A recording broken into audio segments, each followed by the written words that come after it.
ठीक है।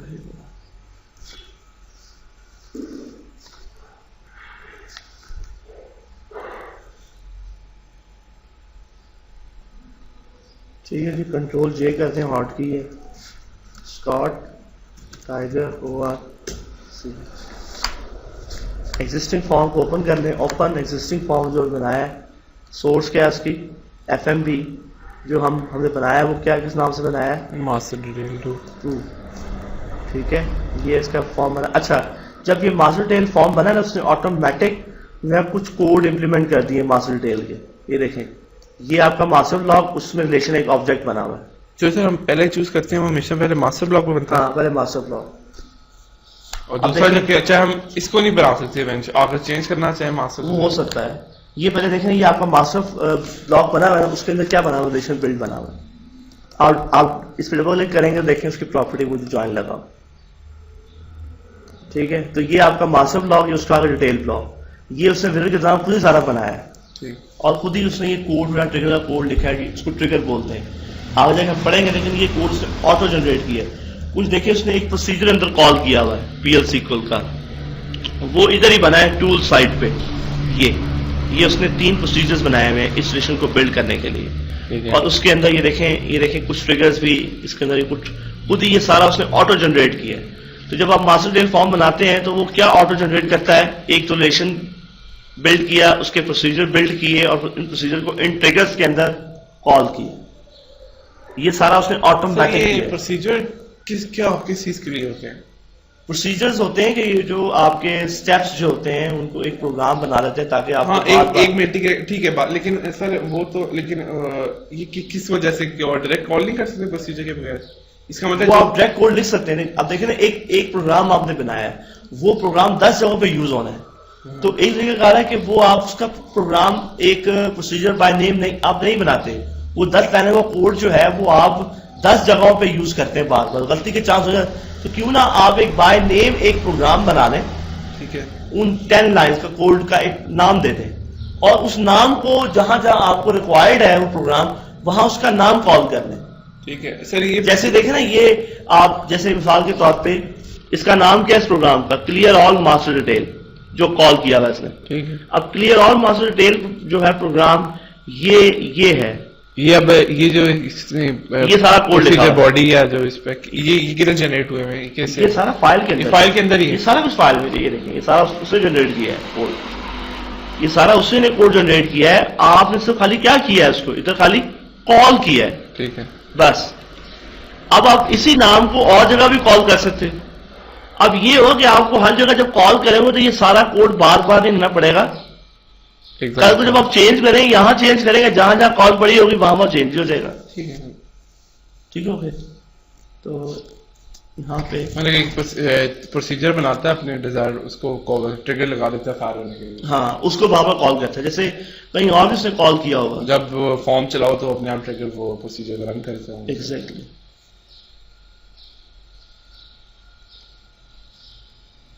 हमारा इस कोड से कितना लेना देना है जो हमने PLS के लिए पढ़ी है?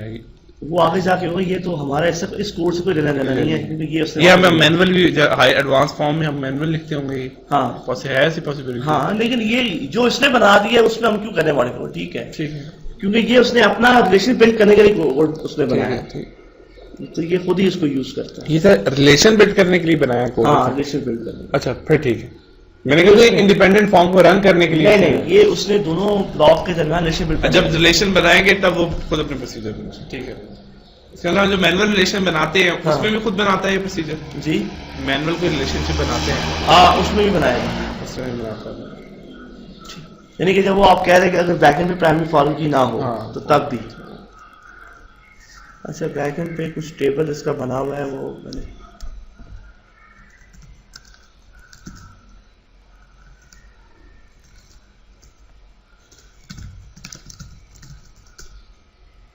ABC delete from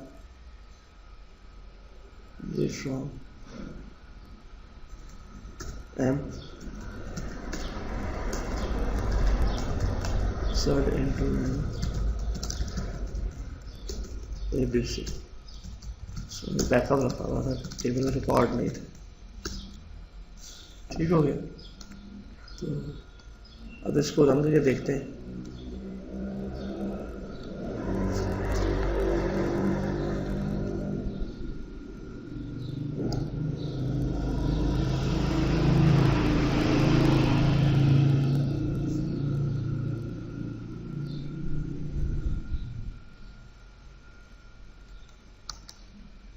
ठीक है, एग्जीक्यूट क्यूरी। ये देखें, ये मास्टर रिकॉर्ड्स के आगे डिटेल रिकॉर्ड 10 के अंदर एम्प्लॉइज, ये 20 के अंदर उसके अंदर एम्प्लॉइज, ये 30 में, ठीक है, 40 में कोई एम्प्लॉय है ही नहीं। तो ये उसने ऑटो रिलेशन बिल्ड किया है। अब जब आप कोई नया एंटर करेंगे, सपोज यहाँ पे नया रिकॉर्ड एंटर करते हैं, तो ये खुद कॉपी हो यहाँ पे आ गया 10 तक, इसके अंदर ये रिकॉर्ड जाएगा। ठीक है, तो ये आपका क्या कहलाएगा, मास्टर डिटेल फॉर्म। अच्छा, अगर क्या मैं जब मास्टर के रिकॉर्ड, इसके चाइल्ड रिकॉर्ड पड़े हुए हैं, तो क्या मैं मास्टर रिकॉर्ड मूव कर सकता हूँ? चाइल्ड रिकॉर्ड पड़े हुए और मास्टर मूव नहीं कर सकता? नहीं। तो उसने ये देखें, ये जो उसने बैक एंड पे कोड बिल्ड किया ना, ये वो रोक रहा है। ये सारा जो कोड पीछे देखा ना, सारा जो उसने ऑटो जनरेट किया है, ये कोड कहीं कहीं पे लिखा हुआ है, ठीक है, जो कि वो कह रहा है कि यानी कि फ्रंट एंड लेवल पे आपको रोक रहा है। क्योंकि अगर आप एक चीज नोट करेंगे, जब सेव पे क्लिक करेंगे तब जाकर बैक एंड पता लगेगा ना कि आप मास्टर से रिकॉर्ड रिमूव कर रहे हो। जब आप यहीं से रिकॉर्ड रिमूव करना चाह रहे हो, आप कोई रिकॉर्ड कोई सेव कर रहे हो, नहीं कर रहे, तो इसका मतलब है कि उसने फ्रंट एंड लेवल पे ही आपको रोक लिया। वो कैसे रोका है? क्योंकि ये सारा उसने कोड जो बिल्ड किया हुआ है इसके लिए। ठीक है, ठीक है, लेकिन अगर आप चाहें तो इसके रिलेशन को चेंज कर सकते हैं। जैसे मिसाल के तौर पे यहाँ पे उसने एक ट्रिगर लगाया हुआ है मास्टर पे, ये देखें, ऑन चेक डिलीट मास्टर। आप क्या करें, इस रिलेशन की प्रॉपर्टी में आए, F4, ये उस रिलेशन की हम प्रॉपर्टीज पे आ गए। इस पे देखें, ये रिलेशन बिल्ड हुआ हुआ है, ठीक है, और यहां पे ये डिलीट रिकॉर्ड बिहेवियर क्या है, नॉन आइसोलेटेड। मीन क्या है, जब आप मास्टर से रिकॉर्ड रिमूव करोगे, अगर चाइल्ड पड़े तो रिमूव नहीं कर देगा, आइसोलेटेड नहीं है। अगर मैं कहता हूं कैस्केडिंग, तो क्या करेगा, कैस्केड। वो जब मास्टर करोगे तो चाइल्ड भी करेगा। चाइल्ड, लेकिन उसमें देखिए उसने ट्रिगर चेंज कर लिया। देखिए कोड पहले ट्रिगर और था, देखिए, और मतलब कि जब वो आप चेंज कर रहे हैं तो उस हिसाब से वो कोडिंग भी चेंज कर रहा है। वन टाइम, ठीक है, ठीक है, वो जो उसका डिजाइन जो कोडिंग वो भी जनरेट कर रहा है। ठीक है।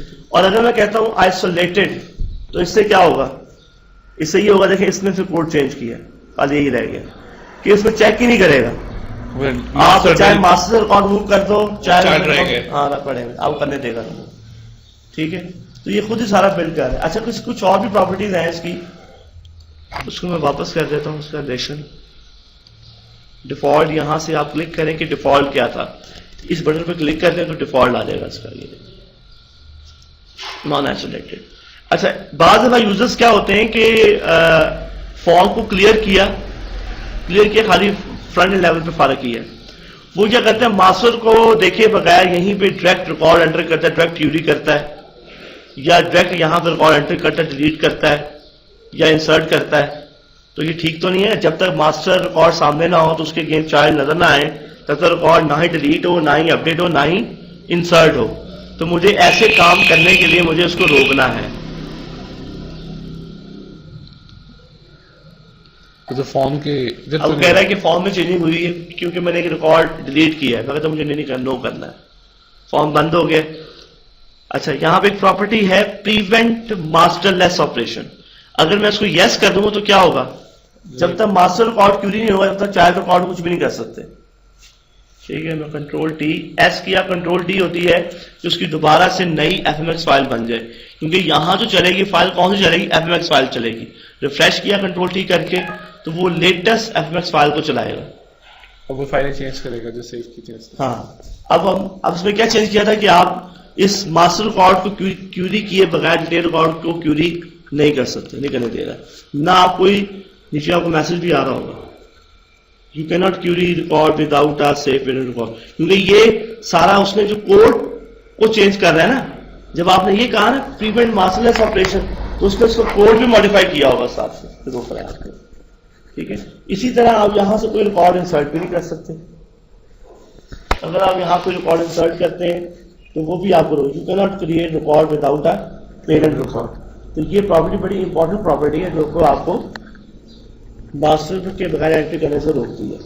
अच्छा, उसके बाद ये होता है डेफर्ड यस।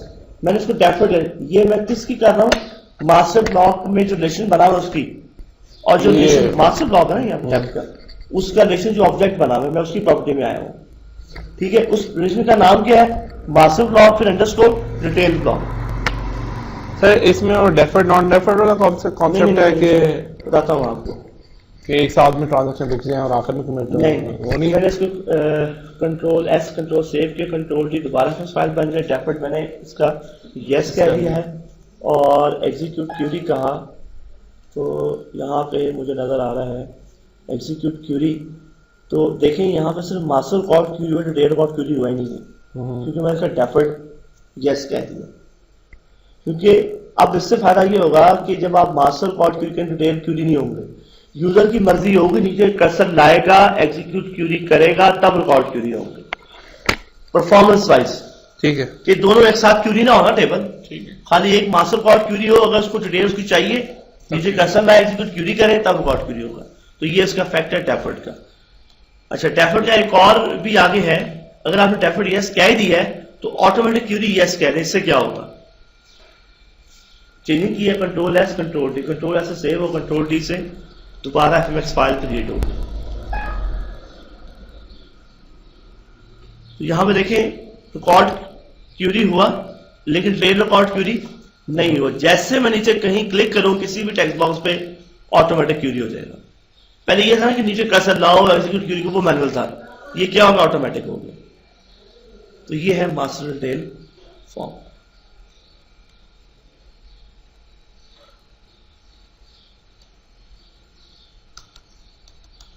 ठीक हो गया।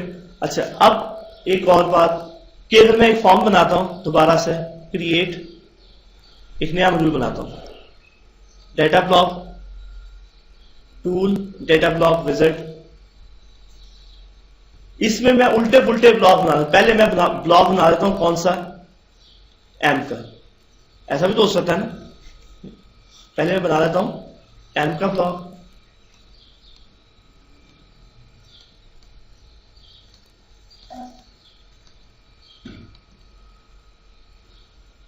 और इसे मैं बना लेता हूं फॉर्म का।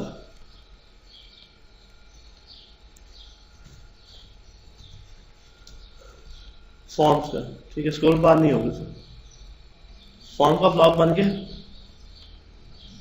ठीक है, मैनुअल रिलेशन के नाम से, मैनुअल मास्टर डिटेल रिलेशन, ठीक है जी, ये आपका फॉर्म बन गया। अब मैंने कहा कि मुझे ये फॉर्म बनाना है मास्टर डिटेल, और मास्टर में तो आपका डेप्थ मास्टर होगा और एम डिटेल होगा, जिसमें रिकॉर्ड मल्टी रिकॉर्ड। पहले तो मुझे उसको मल्टी रिकॉर्ड ब्लॉक बनाना है, ये एक सिंगल रिकॉर्ड ब्लॉक बनाना है ए वक्त में। तो उसको सिलेक्ट करें, लेआउट विजिट में जाएं, यहां से स्टाइल में आगे क्या करते हैं, उसको टैबलेट कर दें और नंबर ऑफ रिकॉर्ड डिस्प्ले 5 कर दें, स्क्रॉल बार यस कर दें, अप्लाई एंड फिनिश। ठीक हो गया। अच्छा, अब ये उसके दरमियान डिफरेंस उसने दे दिया है,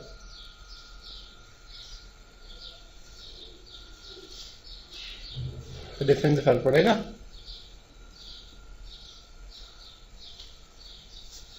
वो उसने डिफरेंस दे दिया है, टूल डेटा लेआउट विजिट,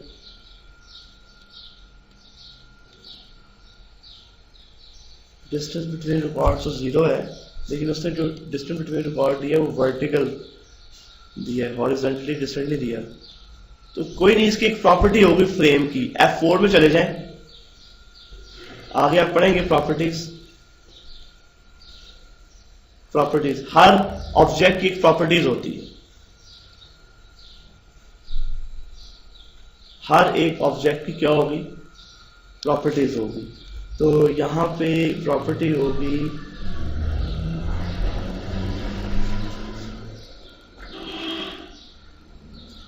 वो ऊपर से मार्जिन हो गए 14, ये ऑफसेट होगा, ये वाली ये प्रॉपर्टी हॉरिजॉन्टल ऑब्जेक्ट ऑफसेट। वो मैंने क्या किया, पहले था 14 सेट हुआ था जो कि ये आ रहा था डिफरेंस, ठीक है, मैंने क्या कर दिया 0 कर दिया, कोई बीच में डिफरेंस ना हो।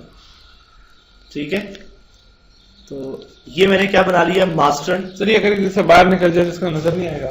हाँ, अब जितना ये जो है ना, ये पिछला हिस्सा कैनवस है, ये इसका कैनवस का व्यू पोर्ट है जो नजर आएगा विंडो में, ये इसका है फ्रेम। फ्रेम जो है वो उसको अपने साथ सेट करें। ठीक है, अब अगर कोई फील्ड में कोई लेंथ ज्यादा कम है तो यहां से कहते हैं इसकी लेंथ जो विड्थ है वो ज्यादा है, कम